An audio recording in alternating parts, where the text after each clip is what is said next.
ঢাকা বিশ্ববিদ্যালয়ের বর্তমান ডাকসুর ভিপি সাদিক কায়েম বিয়ে করেছেন। এই আয়োজনকে ঘিরে উপস্থিত ছিলেন দেশের বিভিন্ন রাজনৈতিক ও সামাজিক অঙ্গনের ব্যক্তিবর্গ, সহপাঠী এবং শুভাকাঙ্ক্ষীরা।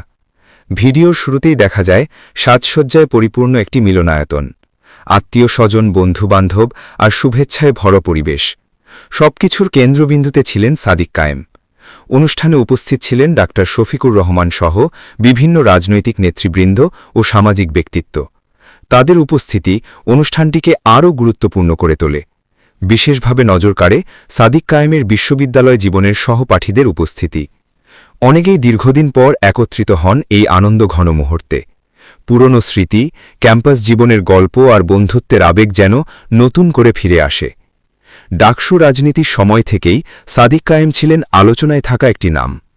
ছাত্র রাজনীতি, নেতৃত্ব এবং বিভিন্ন ইস্যুতে তার সক্রিয় উপস্থিতি তাকে পরিচিত করে তোলে সাধারণ শিক্ষার্থীদের মাঝেও। তাই তার জীবনের এই নতুন অধ্যায় ঘিরে সামাজিক যোগাযোগ মাধ্যমেও দেখা গেছে ব্যাপক আগ্রহ। পুরো আয়োজন জুড়ে ছিল সৌহার্দ্যপূর্ণ পরিবেশ। রাজনৈতিক ভিন্নতা থাকলেও সামাজিক অনুষ্ঠানে একে অপরের পাশে থাকার যে সংস্কৃতি, সেটিও যেন এই অনুষ্ঠানে ফুটে উঠেছে। বিভিন্ন গণমাধ্যমের প্রতিবেদনে সাদিক কায়েমের স্ত্রীর পরিচয় প্রকাশ হয়েছে। প্রকাশিত তথ্য অনুযায়ী তার স্ত্রীর নাম আনিকা ফরায়েজি। কিছু প্রতিবেদনে আনিকা ফারদিন ফরায়েজি উল্লেখ করা হয়েছে।